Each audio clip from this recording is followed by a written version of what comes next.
पंकज चौधरी को लाया गया है, क्योंकि ऐसा लगता है कि अनुप्रिया पटेल के साथ होने और कई बड़े कुर्मी नेता होने के बावजूद कुर्मी कम्युनिटी ने इस बार अपना भरोसा जो 24 में वो समाजवादी पार्टी और कांग्रेस के गठबंधन पर किया बजाय बीजेपी के।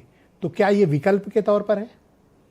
देखिए ब्रजेश जी, ये भारतीय जनता पार्टी का विषय है। संजय चौधरी जी ने अपने कि किस लिए बनाया क्या है तो उन्होंने विस्तार से बताया। ये भारतीय जनता पार्टी किसको बनावे, किस संगठन किससे चलवाए, ये उनका आंतरिक विषय है। लेकिन जहाँ तक जो आपका सवाल है कि पीडीए, उनके पास पीडीए के लोग हैं। पीडीए तो देखिए, जब उपचुनाव विधानसभा के हुए तो जो इन्होंने पार्लियामेंट के चुनाव में जो इनको सफलता मिली थी वो संविधान खतरे में है, उसके नाम पर इन्होंने नारा दिया। और वो कहीं न कहीं उन कमियों को, हमने पहले भी कहा था कि भारतीय जनता पार्टी उस बात को उस समय जिस तरह लड़ना चाहिए था नहीं लड़े, तो इनका जो संविधान खतरे में है वो चल गया, लेकिन वो उपचुनाव में आते आते ढेर हो गया। अब वो आगे नहीं चलने वाला है। और जहाँ तक पीडीए की बात है तो पीडीए तो एनडीए में पहले से मौजूद है। आज ये कि ओम प्रकाश राजभर जी पीडीए से आते हैं, संजय निषाद जी पीडीए से आते हैं, हमारे माननीय जयंत चौधरी जी पीडीए से आते हैं। कहाँ पीडीए नहीं है? पीडीए तो पहले से ही एनडीए में मौजूद है और सभी वर्गों को लेकर के लोग चलने की बात हो रही है। आज पता है आप इतने खुश क्यों हैं? नहीं, हम तो खुश, हम कारण बता देते हैं। दर्शक का असल रात देख रहे होंगे कि दुबे जी आज अतिरिक्त उल्लास में। उसकी वजह जानते हैं क्या है? क्योंकि बीजेपी से अभी जो अध्यक्ष रिप्लेस किए गए हैं भूपेंद्र चौधरी, वो जाट कम्युनिटी से आते हैं। तो आरएलडी को खुश है कि एक बड़े जाट नेता को बीजेपी से अध्यक्ष पद से हटे तो इनका पीछा छूटा। अब ये जाटों का इकलौते अपने को घोषित करना।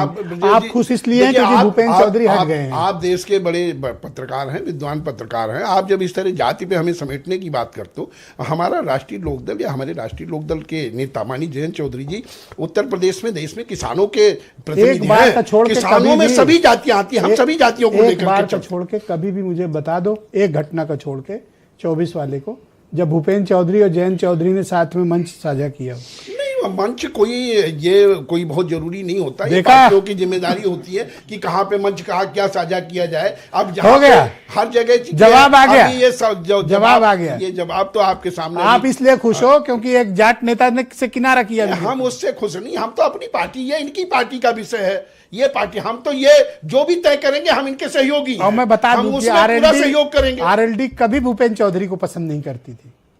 नहीं, हमने कहा ना कि ये भारतीय जनता पार्टी का आंतरिक विषय है। लेकिन मैं हमें भारतीय जनता पार्टी के आंतरिक ये तय करेंगे, लगेगा ये जो भी तय करेंगे हम उसके सहयोगी हैं। अब बीजेपी भूपेंद्र चौधरी को छोड़ेगी भी नहीं, हो सकता है और मजबूत कर दे। नहीं, वो मजबूत करें। झटका लगेगा। हमारा सहयोगी, हम सहयोगी दल हैं। अगर वे मजबूत होंगे, हम मजबूत होंगे, दोनों लोग मिलकर के अध्यक्ष थे तो आप क्यों नहीं मजबूत थे? नहीं, हम कहा करिए तो आप कह रहे हो, हम तो कुछ नहीं कह रहे। Thank you sir. ये उनके दल का विषय है, ये उनके दल का विषय, मैं कुछ नहीं कह रहा हूं। बहुत खुश मत हो, चौधरी जी लौटेंगे। नहीं, चौधरी जी के लौटने से यहाँ कोई दिक्कत नहीं है। वो लौटे, मैंने कहा उनका विषय है। हम तो अपने संगठन को, अपने दल को चलाने की बात कर रहे हैं। लहर पीछे चली गई है तो अपना घर किनारे मत बना लेना है। हम अपना ही घर मजबूत कर रहे हैं, हम अपने दल को, लहर लौटेगी, अपने संगठन को मजबूत कर रहे हैं। पहले आप ही को ठीक करेगी। नहीं, सब हम दोनों मिल करके जो है पीडीए को सबको ठीक करेंगे। अच्छा, ठीक बात है। उमाशंकर पांडे कांग्रेस कमेटी के प्रवक्ता हैं, मेरे साथ इस कार्यक्रम का हिस्सा हैं।